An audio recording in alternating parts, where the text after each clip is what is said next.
اللہ کے منشا اور قانون کے مطابق ہو. اللہ نے جن چیزوں کے کرنے کا ہمیں حکم دیا ہے ان چیزوں کو ہم اپنائیں, اور اللہ نے جن چیزوں سے ہمیں منع کیا ہے, جن چیزوں سے ہمیں روکا ہے, ان چیزوں سے ہم رک جائیں. اگر ہماری زندگی ایسی گزرے گی تو ہماری ایسی زندگی مقصد والی زندگی ہوگی, اور پھر اس زندگی میں ہمارا کھانا بھی عبادت ہے, ہمارا پینا بھی عبادت, ہمارا سونا بھی عبادت ہے, اور ہمارا جاگنا بھی عبادت, ہمارا چلنا پھرنا بھی عبادت ہے, اور ہمارا کسی جگہ بیٹھنا بھی عبادت. حتیٰ کہ راستے میں سے کسی تکلیف دینے والی چیز کو, چاہے وہ کانٹا ہو, چاہے وہ پتھر ہو, یا کوئی اینٹ ہو, یا کوئی بھی چیز ہو جسے کسی انسان کو تکلیف پہنچ سکتی ہو, اور اگر ہم نے اس تکلیف دینے والی چیز کو صرف اس لیے ہٹا دیا کہ اللہ کے کسی بندے کو کوئی تکلیف نہ ہو, تو یہ چیز بھی عبادت ہے. صحیح مسلم کتاب الایمان کتاب نمبر 1 باب بیان عدد شعب الایمان باب نمبر 12 حدیث نمبر 2858 میں اللہ کے رسول صلی اللہ علیہ وسلم نے کیا پیاری بات بیان فرمائی ہے. ابو ہریرہ رضی اللہ تعالیٰ عنہ اس حدیث کے بیان کرنے والے ہیں, اس حدیث کے راوی ہیں. وہ کہتے ہیں کہ اللہ کے رسول صلی اللہ علیہ وسلم نے فرمایا الایمان بضع و سبعون شعبۃ فافضلها قول لا الہ الا اللہ وادناها اماطۃ الاذى عن الطریق والحیاء شعبۃ من الایمان. کہ ایمان کے 70 سے کچھ زیادہ شعبے ہیں, اس کی شاخیں ہیں. ان میں سب سے بہترین, سب سے افضل, سب سے عمدہ یہ ہے کہ انسان اس بات کی گواہی دے, اس بات کا اقرار کرے کہ اللہ کے سوا اس دھرتی کے اوپر کوئی بھی پوجے جانے کے لائق نہیں ہے. اللہ کے علاوہ اس دھرتی کے اوپر اور اس آسمانی شامیانے کے نیچے تو اس لائق نہیں ہے کہ اس کی بندگی, اس کی پرستش اور اس کی عبادت کی جائے. اور اس کا سب سے کم ترین درجہ یہ ہے کہ انسان راستے سے تکلیف دینے والی چیز کو ہٹا لے, اور حیا بھی ایمان کا ایک حصہ ہے. اس حدیث سے بھی معلوم ہو گیا کہ ہماری اور آپ کی جو پیدائش کا مقصد ہے اور جو زندگی کا مقصد ہے وہ یہ ہے کہ ہم اللہ کے بندے بن کر رہیں, اللہ کی بندگی کریں. یعنی ہوش سنبھالنے کے بعد سے لے کر مرتے دم تک ہمارا ہر کام, ہمارا چلنا پھرنا, ہمارا سونا جاگنا, ہمارا اٹھنا بیٹھنا, ہمارا کھانا پینا, ہماری موت و زندگی ساری کی ساری اللہ کے حکم اور اللہ کے منشا کے مطابق ہو.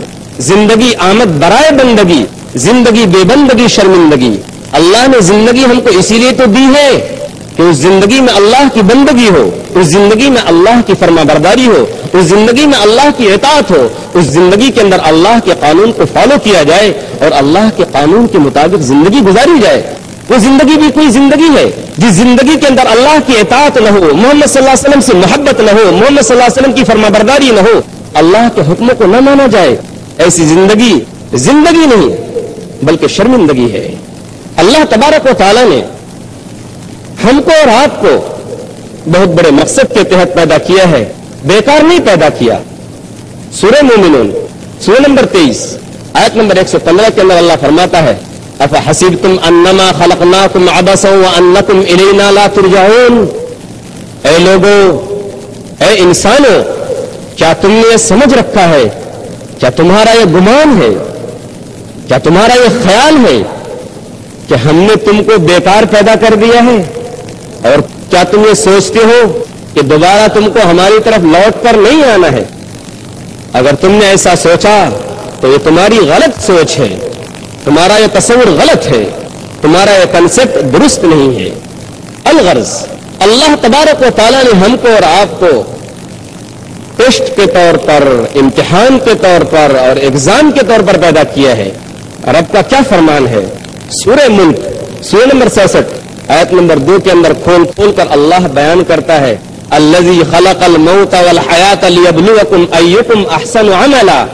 وہ اللہ ہی ہے جس نے موت کو بھی پیدا کیا ہے اور جس نے زندگی کو بھی پیدا کیا ہے, صرف اس لیے تاکہ وہ دیکھے کہ تم میں سے کون شخص اچھا کام کرتا ہے, کون شخص نیک کام کرتا ہے. ہماری اور آپ کی زندگی ایک ٹیسٹ ہے, ایک امتحان ہے. اس آیت سے یہ بھی معلوم ہو گیا کہ اللہ کے علاوہ نہ تو کوئی زندگی دینے والا ہے اور نہ کوئی موت دینے والا. اس آیت سے یہ بھی معلوم ہو گیا کہ اللہ تبارک و تعالیٰ کے علاوہ نہ ہماری زندگی کسی کے قبضے میں ہے اور نہ موت. اور یہ بھی معلوم ہو گیا کہ نہ تو ہماری زندگی بے مقصد ہے اور نہ ہماری موت بے مقصد ہے. اللہ نے جو ہم کو زندگی دی ہے وہ ہمارے لیے امتحان کا زمانہ ہے. ہماری پوری زندگی, چاہے وہ 100 سال کی ہو, 80 سال کی ہو, 70 سال کی ہو, 60 سال کی ہو, 50 سال کی ہو, یہ ہماری پوری زندگی امتحان کی تیاری کا وقت ہے. اور جب موت آ گئی تو اس کا مطلب یہ ہے کہ امتحان کی تیاری کا وقت ختم ہو چکا. اللہ تبارک و تعالیٰ نے انسانوں کو یہ جو مہلت دی ہے تیاری کرنے کی, وہ اس لیے تاکہ ہر انسان اپنی زندگی میں کچھ کام کر کے دکھائے اور اپنی اچھائی یا برائی کو ظاہر کر سکے, اور اس کے بعد اگر جس نے اچھائی کی ہے اس کو اس کی اچھائی کا بدلہ ملے, اور جس نے کوئی برائی کی ہے اس کو اس کی برائی کا بدلہ ملے. اس لیے کہ اگر ایسا نہ ہو, اچھا کام کرنے والے کو اس کے اچھے کام کا اور برے کام کرنے والے کو اس کی برائی کی سزا نہ ملے, تو پھر اس ٹیسٹ کا اور اس امتحان کا کوئی مطلب باقی نہیں رہتا. اس چھوٹی سی تمہید کے بعد اب آپ سمجھیے کہ اللہ نے جو یہ دنیا بنائی ہے, اللہ نے جو یہ کائنات کو وجود بخشا ہے, اس کی حقیقت کیا ہے. اللہ فرماتا ہے سورہ فاطر سورہ نمبر 35 آیت نمبر 5 کے اندر, یا ایھا الناس ان وعد اللہ حق, اے لوگو یقیناً اللہ کا وعدہ سچا ہے. فلا تغرنکم الحیات الدنیا, لہذا دنیا کی زندگی تم کو دھوکے میں نہ ڈالے, فریب میں نہ ڈالے. تم دنیا کی زندگی سے دھوکہ مت کھانا. ولا یغرنکم باللہ الغرور, اور نہیں دھوکہ دینے والا, فریب دینے والا اور دھوکے باز شیطان تم کو دھوکے میں ڈالے. اللہم صلی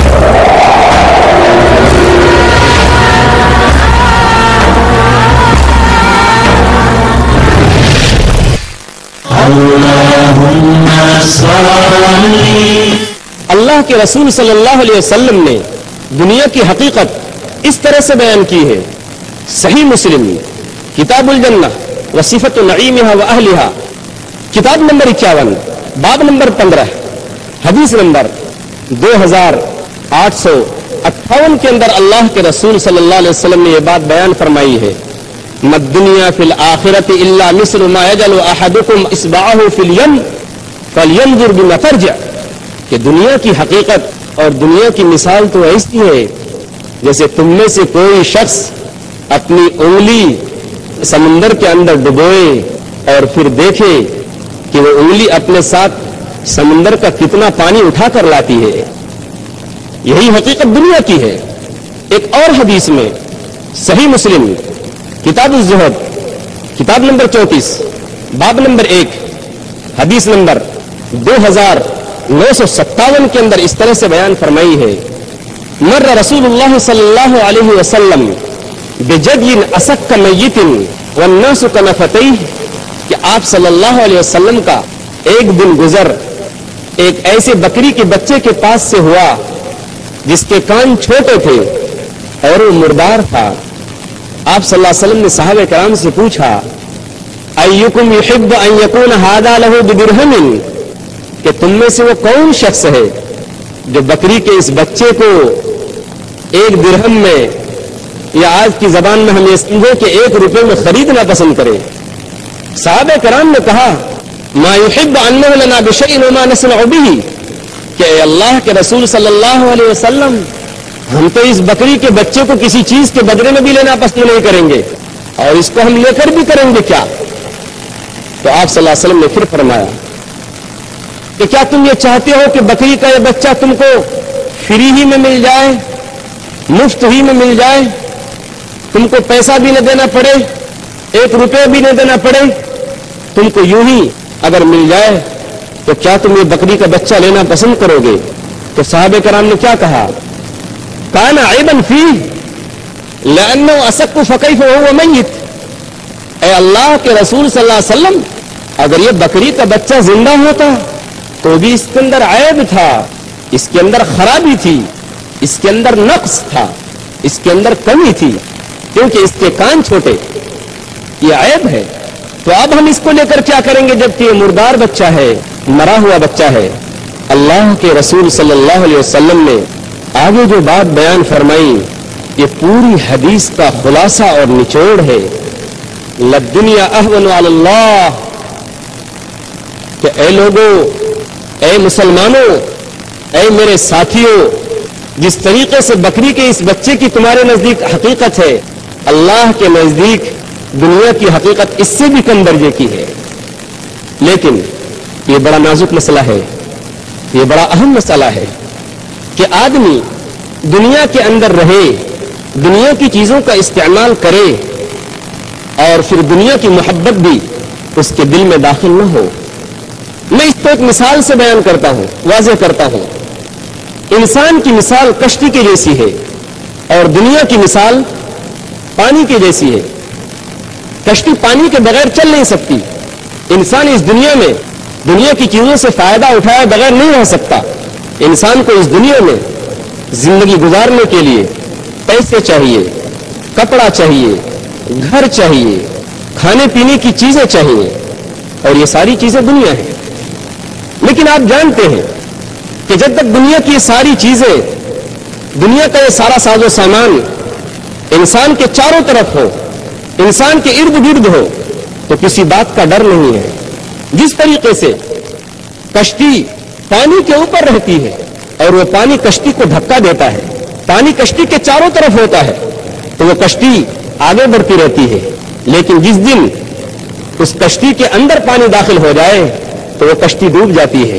بالکل اسی طریقے سے دنیا کا یہ ساز و سامان، دنیا کی یہ ساری چیزیں جب تک ہمارے چاروں طرف ہے تو ہماری زندگی کی کشتی چلتی رہے گی اور پھر ہمیں کسی چیز سے ڈرنے کی ضرورت نہیں ہے۔ لیکن جس دن دنیا کا یہ ساز و سامان، دنیا کی یہ ساری چیزیں ہمارے ارد گرد سے ہٹ کر ہمارے دل کی کشتی میں داخل ہو گئیں، اس دن یہ ساری چیزیں ہم کو تباہ و برباد کر دیں گی۔ فارسی کا ایک شاعر ہے جس نے پرشین میں فارسی میں یہ شعر کہا ہے کہ آب اندر زیر کشتی پشتی است، آب در کشتی ہلاک کشتی است، کہ جب تک کشتی کے چاروں طرف پانی رہے تو وہ پانی کشتی کو دھکا دیتا ہے اور اس کے ذریعے کشتی آگے بڑھتی رہتی ہے، لیکن جو ہی وہ پانی کشتی کے اندر داخل ہو جائے تو پھر کشتی ڈوب جاتی ہے۔ کیا اس کا مطلب یہ ہے جو میں نے عرض کیا کہ آج کی تاریخ میں اگر کوئی مسلمان اسلام کے مطابق، شریعت کے مطابق، قرآن کے مطابق، اللہ اور اس کے رسول کے مطابق زندگی گزارنا چاہے تو اس کو دنیا کی ساری چیزیں چھوڑنی پڑیں گی؟ دنیا کا یہ عیش و آرام اور دنیا کی یہ راحت کی چیزیں اس کو چھوڑنی پڑیں گی؟ نہیں، اسلام نے ایسا ہرگز نہیں کہا۔ ہاں، یہ ضرور کہا گیا ہے کہ دیکھو، دنیا ہی کو سب کچھ مت سمجھو، یہ مت سمجھو کہ جو کچھ ہے بس یہی دنیا ہے اور اس کے آگے کچھ نہیں۔ دنیا کو استعمال کرو، دنیا کی چیزوں کو استعمال کرو، لیکن فرق صرف سوچنے کا ہے۔ اگر تم نے دنیا کی چیزوں کو، دنیا کی عیش و آرام کی چیزوں کو اس نیت سے اور اس مقصد سے استعمال کیا آخرت کے واسطے ہمارے لیے ایک سیڑھی کا درجہ رکھتی ہے تو اچھی بات ہے۔ لیکن اگر تم نے یہ سمجھ لیا کہ دنیا کی راحت کی چیزیں، دنیا کا یہ عیش و آرام اور دنیا کی یہ ساری چیزیں سب کچھ یہی ہے، اس کے آگے کچھ نہیں، تو بس یہی تمہارے لیے تباہی کی چیز ہے، یہی تمہارے لیے بربادی کی چیز ہے۔ اللہ فرماتا ہے سورہ شورى سورہ نمبر 42 آیت نمبر 20 کے اندر، من کان یرید حرث الآخرۃ نزد له فی حرثہ، جو شخص آخرت کی کھیتی کرے گا، آخرت کے لیے تیاری کرے گا، آخرت کے لیے جد و جہد کرے گا، آخرت کے لیے کوشش کرے گا، نزید له فی حرثہ، ہم اس کی کھیتی میں اضافہ کریں گے، اس کی کھیتی کو بڑھا دیں گے۔ اور جو شخص ومن کان یرید حرث الدنیا نؤتہ منہا وما له فی الآخرۃ من نصیب، اور جو شخص اپنی پوری جد و جہد، اپنی پوری کوشش،